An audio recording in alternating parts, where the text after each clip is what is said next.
मुहर्रम दा महीना आउंदा है, कुछ लोग अपने पैरों तो जुतियां उतार दिंदे ने, अपने पैरों चों जूते उतार दिंदे ने, कुछ अपने पैरों नूं बेड़ियां ला लेंदे ने, अपने गलां दे अंदर संगल लटका लेंदे ने। अल्लाह अकबर कबीरा। एक ही है जी, हजरत इमाम हुसैन दे गम दे अंदर असी ये काम करने आ। अल्लाह अकबर कबीरा। और कुछ ऐसे ने इथों बैतुल्ला हाजरी वास्ते गए, बैतुल्ला तो फिर मदीना तैयबा गए, ते मदीना जाके जुतियां नहीं पाउंदे। क्यों नहीं पाउंदे? कि ये ओ सरजमीन है जिथे मेरे नबी दे कदम मुबारक लगे ने। और मोहब्बत अपनी जगह ते, लेकिन शरीयत ने तकल्लुफात दी कोई गुंजाइश नहीं दिती। अल्लाह अकबर कबीरा।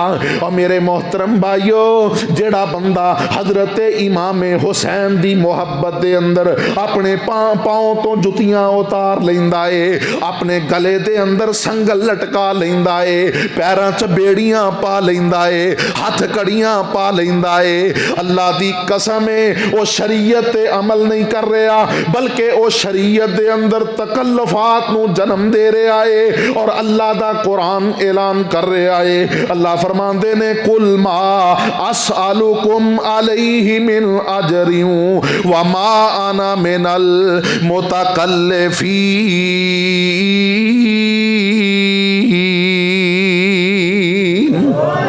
मदीना तैयबा दे नाल मुहब्बत करना ये साडे ईमान दा हिस्सा है।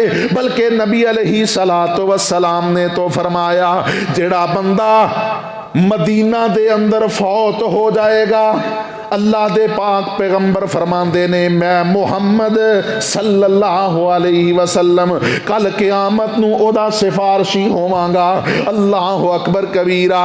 ते दुआ करया करो, अल्लाह सानू मक्के मदीने लै जाए ते उत्थे ही अल्लाह हाल ते इहराम दे अंदर ही किते अपने आप कोल बुला ले। अल्लाह अकबर कबीरा।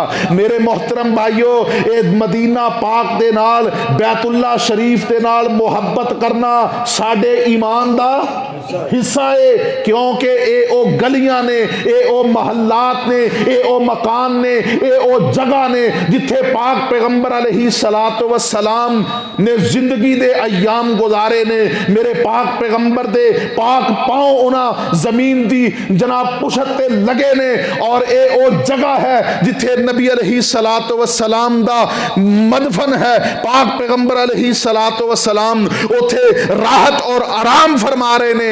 ओदे नाल मुहब्बत साडे ईमान दा हिस्सा है। लेकिन इस दे बावजूद तकल्लुफात दी इस्लाम दे अंदर कोई गुंजाइश नहीं है।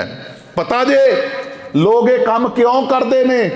कोई पैदल हज नूं जा रहा है, कोई जनाब उथे मदीना तैयबा दे अंदर जाके जूते उतार दिंदा है।